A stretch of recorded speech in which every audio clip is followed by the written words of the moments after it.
I want to start us off with some discussion of the City Code of Ethics, which is an ancient document, but one that has held up rather well. It was adopted in 1956 and has been amended almost not at all, and in very inconsequential ways over that time frame. Maybe 3 amendments, and some of them had to do with adding the Ethics Review Board in. As a 62-year-old instrument, it's held up pretty well, and in fact kind of remarkably progressive by today's standards. An important feature to note with regard to the City Ethics Code is that it is supplemental to the State Ethics Code. There is a situation of dual jurisdiction here. It supplements, and whichever code has the more restrictive provisions applies. So what does the City Code deal with? A number of things that are not trivial pursuits. Nonpartisanship and nondiscrimination, for example. Public officials and employees should not discriminate against whom? Several familiar categories: racial, ethnic, religious, political, sexual, or personal prejudice. But look at the last several phrases in there: age, disability, or sexual orientation. This was adopted in the 1950s. I think it took the U.S. until about the 1980s, probably the Reagan era, to deal with age and disability, and we're still arguing over matters of sexual orientation. So New Orleans might in the 1950s have had one of the most progressive ethics codes in the country among cities. We have our own whistleblower protection provision, and here again significantly note that the protections afforded are in addition to those granted in the State Code of Governmental Ethics. So another example of how ours stands independently of the State Code. Matters of public information has always been a source of interest to me. It requires that when a request comes in for a public record, city officials are supposed to respond with courtesy. That, I think, is in the eye of the beholder, so I will spot you courtesy. But as expeditiously as possible is responsive to a legally ascertainable standard, and it's found in the State Public Records Act. Here's the pertinent provision, and as we dig into it, you'll see that if a record is immediately available under the State Public Records Law, it's supposed to be immediately presented. If it's not immediately available, then the requirement is to fix an hour and day within 3 days in which the material will be made available. So it's important, I think, to remember that the State Public Records Act resonates within the City Ethics Code, and it's certainly conceivable that delay in delivering documents that are obligated to be given under the State Public Records Act could be the basis for an ethics complaint. And David, made available means for viewing or copies reproduced? Well, the Public Records Act works in 2 ways. It's to be made available if the person wants to examine the documents themselves, and it's also permissible for someone to ask for copies. The only significant distinction between those two is that if you want to review it yourself, you've got to be above the age of majority. A 7th grader could make a request under the Public Records Act and be legally entitled to have it complied with if the request were for copies. So that's really the only distinction as between copies and actually examining the document itself. So we will see when Kathleen Allen is reviewing the State Ethics Code that there are comparable provisions. Prohibited financial interests, for example, are also prohibited in the State Ethics Code. But here's an instance where I would suggest the requirements of the City Ethics Code actually go a little further, and so the restrictive provision here would be that you shall have no financial interest in any contract with the city.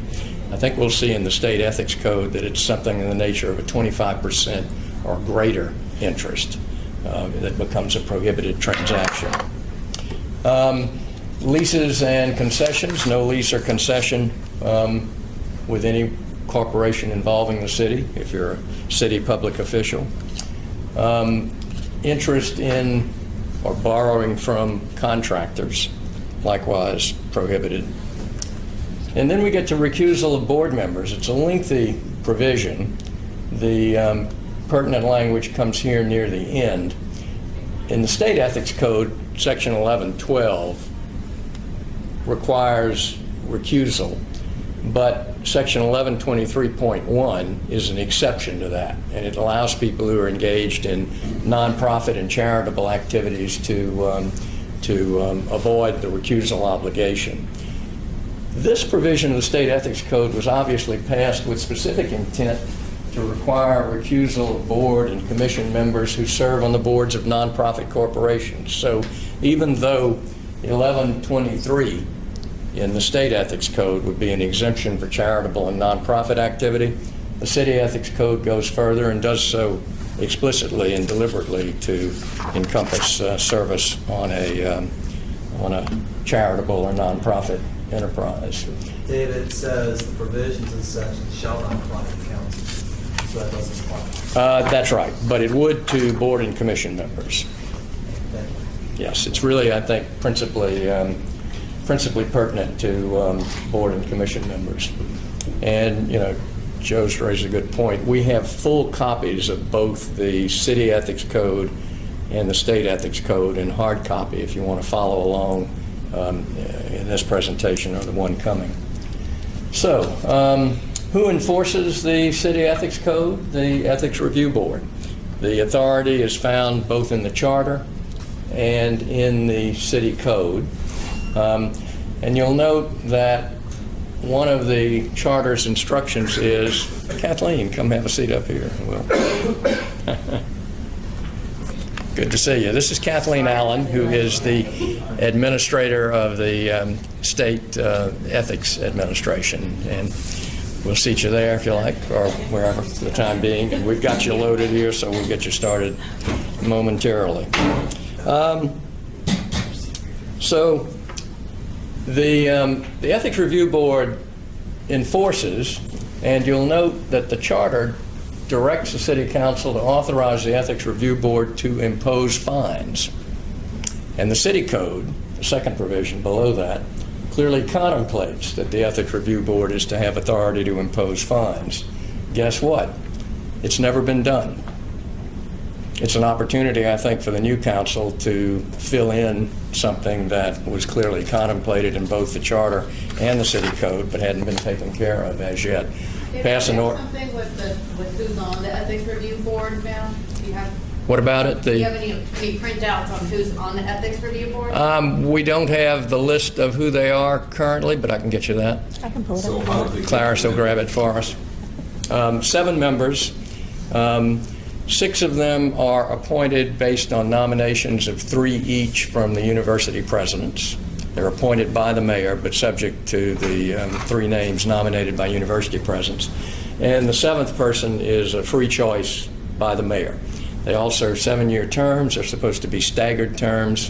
One of the things I think they need to clean up is they've fallen out of compliance with that staggered term. They really need to get them back onto a basis where it's one person, not a person expiring each year, but a seat on the board expiring each year.